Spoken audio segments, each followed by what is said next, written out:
Hello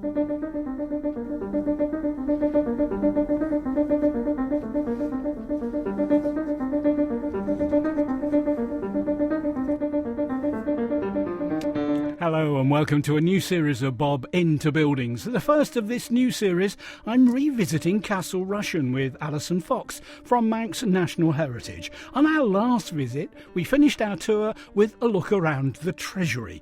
We now visit the dining hall. A scene that's meant to depict about AD 1507 when Thomas Stanley, who's the guy sort of sat in the middle of the big chain, he was in charge of the island. He was Lord of Man, and he came over, and this is him having a little bit of a discussion about how laws are interpreted and things like that here. So we've got the Abbot of Rushen Abbey on one side, we've got the Lieutenant Governor, and we've got the guy called the Comptroller as well, who is sort of chief admin officer pretty much for the regime. And again, we've got more wall hangings in here. These ones really emphasise the heritage and the lineage of the Stanley family as well, which was a very popular thing to show in those times. You know how far back in history and how important your family had been. Did the Stanleys spend much time here? Most of them didn't really. Certainly the first two didn't. But that's not to say that they didn't have some very important influences on the island. It was John Stanley, for instance, that first really demanded that the laws of the island be written down up until the early 1400s, and they still say this at Tynwald Day. You know, the law is spoken from the breast, it's breast law, so it was always passed down that way. He essentially came to rule the island, and he said, well, you know, I don't know the laws because nobody's told me, so write them down, otherwise, you know, how am I expected to uphold them? So we had some very good influences like that. Thomas Stanley, who we see here, came over, and then in the Civil War period in the 1600s, we had James Stanley, and he and his family spent more time here. But presumably when Stanley wasn't here, it was the Comptroller that did most of the business. Yeah, it was he would have been based here. Yes, and the Lieutenant Governor or the Lord's representative. Also, the Abbot and the bishops still had a lot of power in these days as well. The bishops were appointed through Trondheim in Norway, and they were very powerful. Certainly.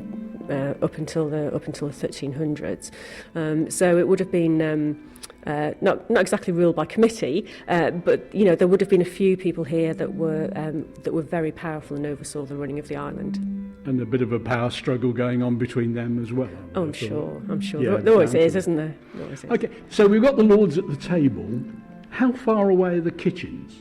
The kitchens, we think, we have one displayed, we have a room displayed as a kitchen on the next floor down, and we think that's probably not far off the truth. You wouldn't have the kitchens too far because obviously you don't want food. And you don't want the Lord having to, you know, put up with all those smells and noises and things like that coming from the kitchen, so you didn't want it too close.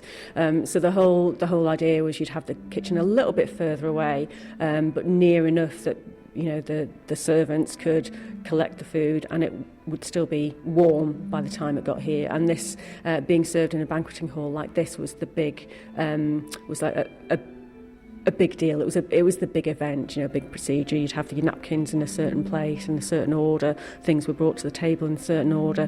The way we've sort of done this here today, you'll see there's a space on the front of that table, and that's for the peacock that the guy is bringing in, so he's about to put the peacock down on the table as well. So all very much manners, and again going back to the Hollywood films, you know, where people are stabbing things with a fork and you know chewing a big lamb leg or something like that. It wasn't like that at all. There were very sort of set procedures for meal times.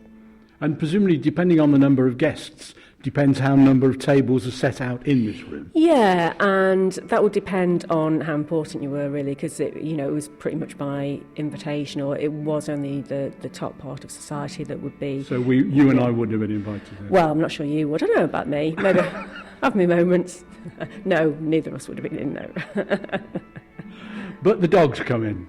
The dogs come in, sort of sneaked in, and but I mean, dogs get into all sorts of places, don't they? Because everybody goes, oh, so, yeah, nice. Dogs and cats. Throw a bit of meat. Found everywhere, dogs and cats. Yeah.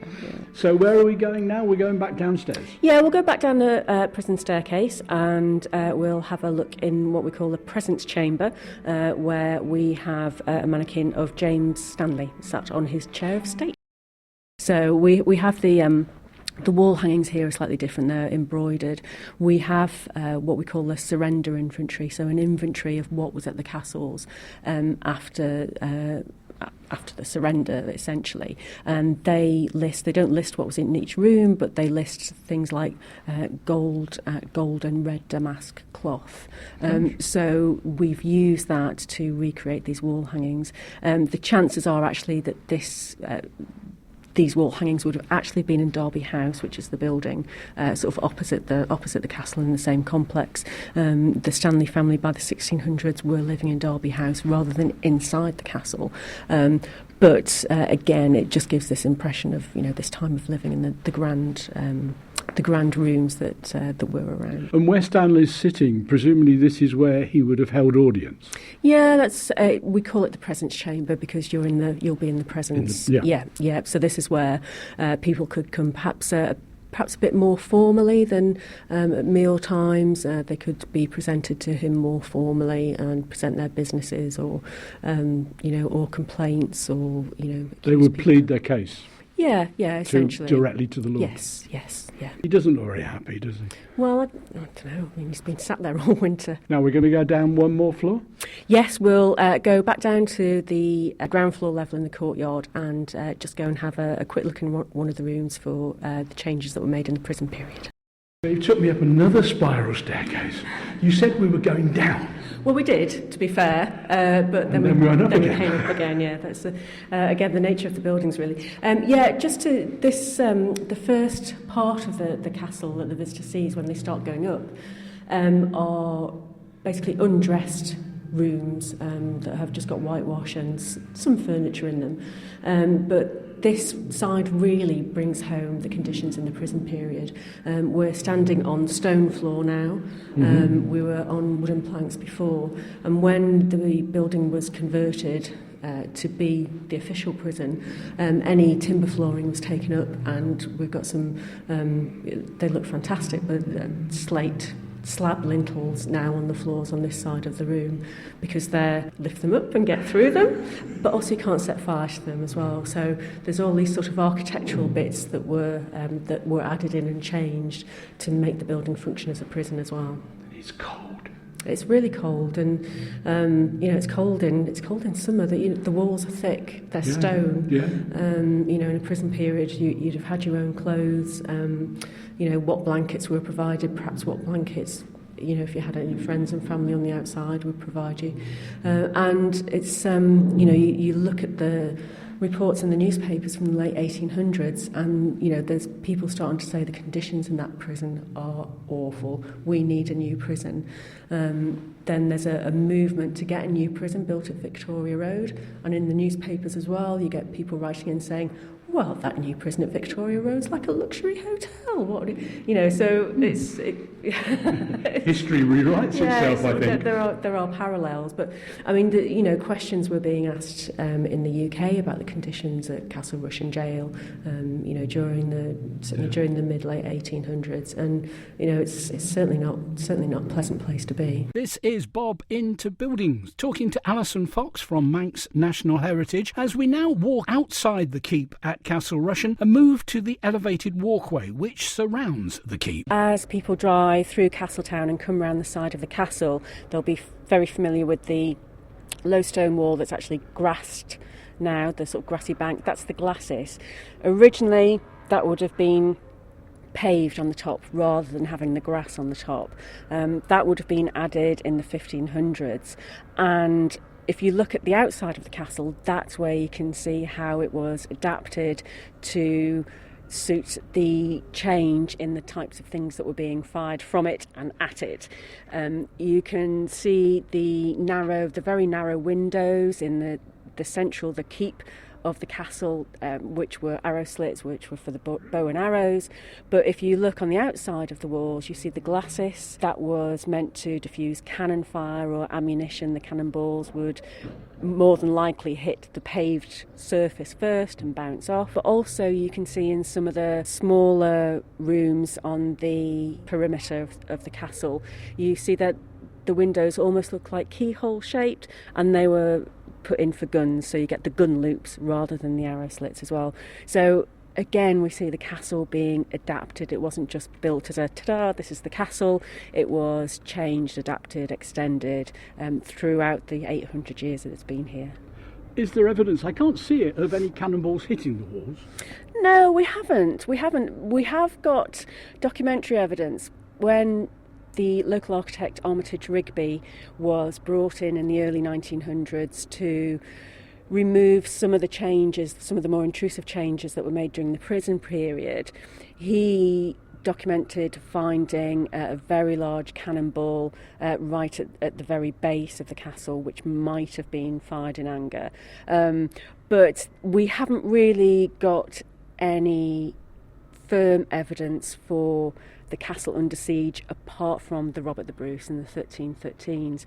But it's an insurance, so just because it didn't happen, that didn't mean that they didn't think it would. And certainly at the time, when in the late 1300s, when the castle was really completed to the height that we see it today, and then in the 1500s, which was the next main period of its adaptation, both of those periods, then the island was pretty much controlled by the English crown, and at that time the English crown were paranoid about the Scots, as quite is often the case, but also by the French and the Spanish as well. And if we think about again where the Isle of Man is, then people coming up the English Channel to attack England up from the west coast or coming down from Scotland in the north.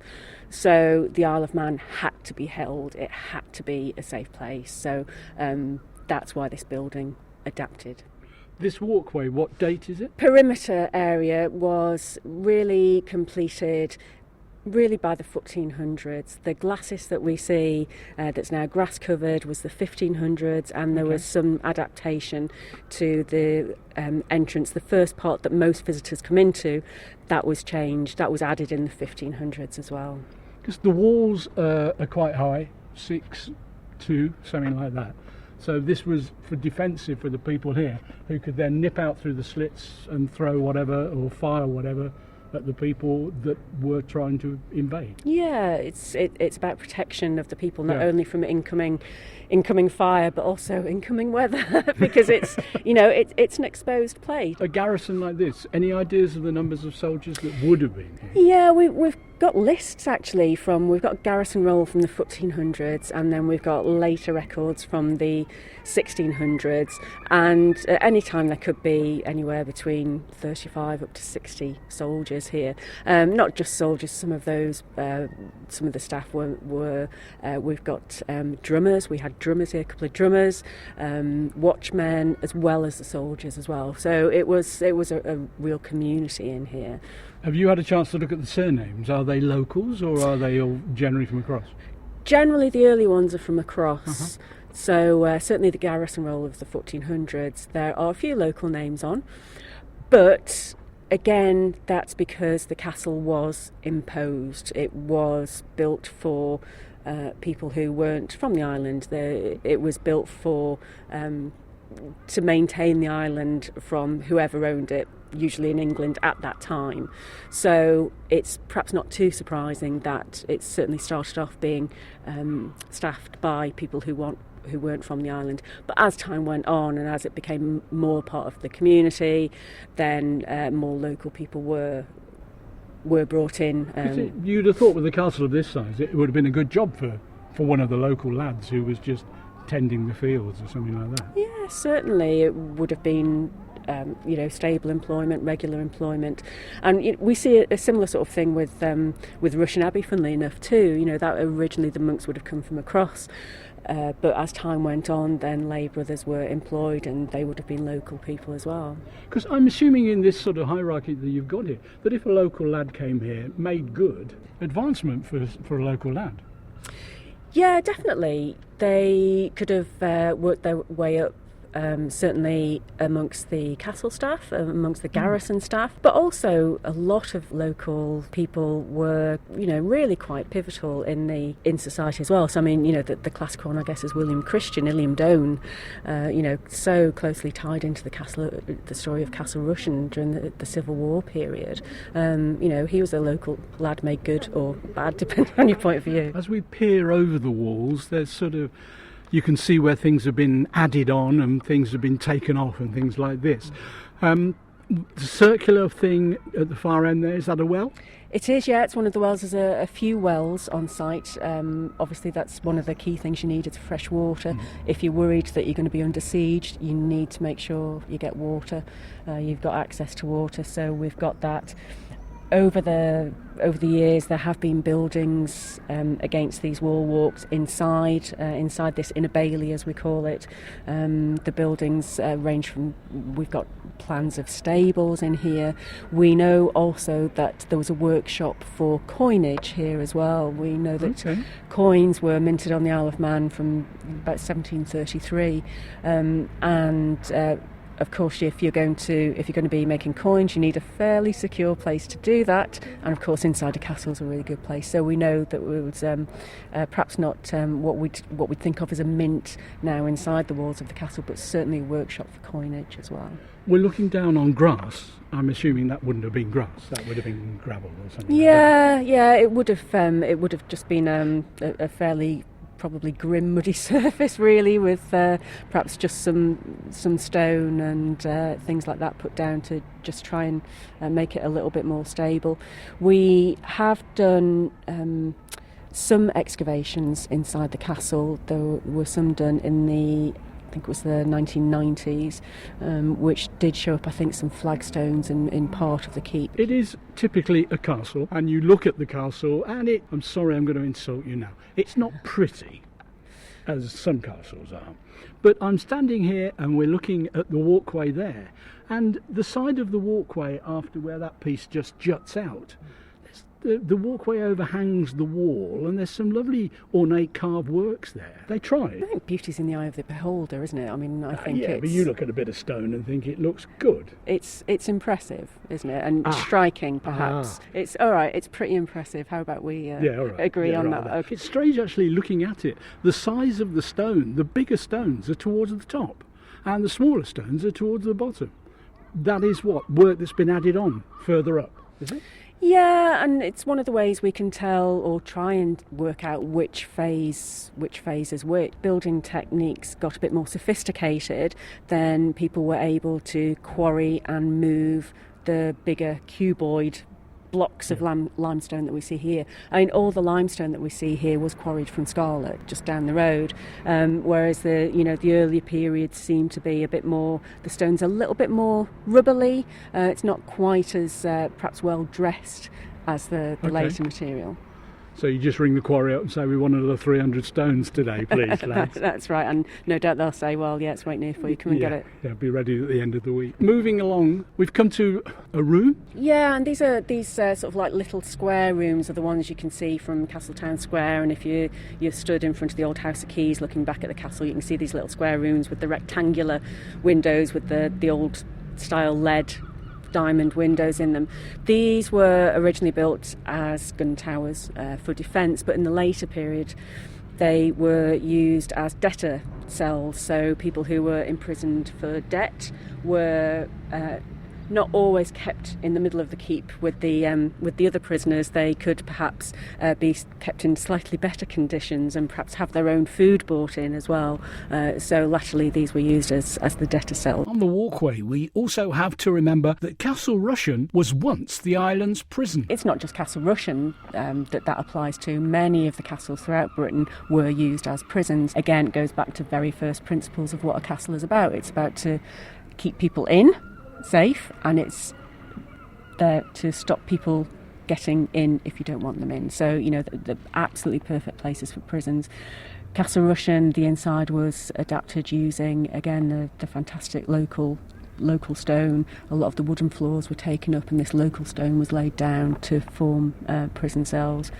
So it was used in some form as a prison, certainly from the 1600s, but it was during the 1800s that it was definitely adapted to become the prison for the Isle of Man. And it's lucky because you've got quite a lot of records from that period, which you can go back and look at. Yeah, we've got a really great collection of archive material from some of the years of the prison period. We've had a really dedicated group of volunteers recently working with our archives team, looking to digitise some of the Castle Rushen jail registers, and these were basically the registers of each inmate. They of course name and describe the inmate, what they were put in for, but there's also photographs of these people as well. We also have extracts or collections of the surgeon diaries. One of the most well-known surgeons for Castle Rushen was Dr. John Clegg. He was a very prominent figure in Manx Cultural Society. He was a very keen collector of local music and folklore, but he was also a very well qualified surgeon. He was surgeon at the castle for quite a long period of time in the late 1800s, and his diaries really give us an insight into the conditions that the prisoners were in when they were here. Male and female? Male and female, adult and child. We know that some people died in the castle, prisoners. We know that some children were born in the castle when their mothers were imprisoned here, and it's a really sobering read. You know, some of the entries that are in there. Having said that, there are also some lighter moments as well. Dr. Clegg obviously had quite a good sense of humour as well, and some of his phrasing of how how some of the prisoners were is quite endearing as well, really. Wouldn't have liked the job though. No. I think it would have been a very tough job, I think. And underlying all the entries that Dr. Clegg made is this feeling that he cared. You know, it wasn't just a job for him. He did genuinely care about the conditions in the building. And so, was he quite forward-thinking about getting prisoners' conditions better? I think he was very keen to do what he could to improve the lot of the prisoners, but he wasn't alone. We can look at the newspapers from the mid-1800s onwards, really, and you start to see a groundswell of opinion in the letters pages, but also in the columns, that, you know, the conditions within the prison at Castle Rushen were just too much. You know, they were getting just too much for people. Punishments could range from, in the early days, stone breaking. You know, there was a stone breaking yard. We're talking about how the area is grassed over now. It looks quite nice with the daisies.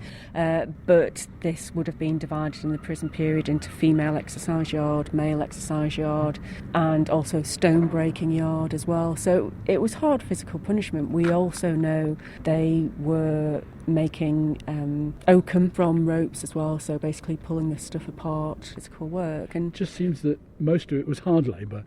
There was never an easy life. Yeah, I don't think it was a particularly easy life in here, but I think there's a danger in, I think you've got to look at individual cases, and there's a lot of cases where we look at some of the prisoners in there and we think, oh my word, what a hard life that person had. But we mustn't forget that in with those people, there were people convicted of serious crimes in the island. You know, there were people convicted of murder. You know, John Keoch, the last man to be hanged on the Isle of Man, was hanged here at Castle Rushen. He was convicted of murder. You know, there are two sides to that story as well, but in 1872 he was hanged here. So I think we've got to remember that the human side to this as well, and I think that's one of the things that documents like Dr. John Clegg's diaries can bring about. And I've got an extract from one particular entry from 1864, and Dr. Clegg is writing about one of the prisoners, and he says, "As he presents no symptom of that disease and is fatter than upon admission, I suspect him to be pretending illness to avoid work or obtain other diet. I therefore informed him, as I doubted his illness, that if he really was ill, he should say so, and I would have him removed to the infirmary at the top of the castle, where every attention would be given him. But he must remain above there. He did not accept my offer." So underlying that is this beautiful, you know, this sort of beautiful feeling from Dr. Clegg. It's like, well, I'm listening to what he's saying, but come on, you know. But it has to be said, I was saying about hard labour, their lives outside the castle wasn't particularly easy, was it? So, it was hard out there and it was hard in here. Yeah, there are very few cases, I would imagine, where people were relieved to be taken off the street and put in Castle Rushen jail. I mean, having said that, there are a couple of entries in the jail registers where prisoners refused to go when their term was served. They didn't want to leave, and maybe that was an indication of what they were worried they were about to face when they left. Was this also an asylum? It was, yeah. It was basically everybody was put in here. Until the opening of Ballamona, essentially this was a place where everybody was taken. There were some thoughts to put an asylum at Rushen Abbey at some stage, but that never happened. And it really was the people who were imprisoned here, perhaps under for mental health reasons. It was really partly that started the groundswell of opinion that we need to do something about the prison conditions on the island. Do you feel at home here? I don't know that at home is quite the right word. I think happy. I think it's always quite nice to come to a medieval castle, isn't it? I think I feel a familiarity, and so Castle Rushen has always been, you say it without thinking about it. And I think one of the great things about this job is today, we see all the visitors coming in, and it's hearing their reactions or seeing what they've written in the visitors book. And when you see people come across the drawbridge first and go, oh, wow, and you think, oh yeah, it is, isn't it? You forget we're used to seeing it. We're used to it being here, but actually it really is wow. Today in Bob Into Buildings, we are focused on Castle Rushen in Castletown. My thanks to Allison Fox from Manx National Heritage for the guided tour.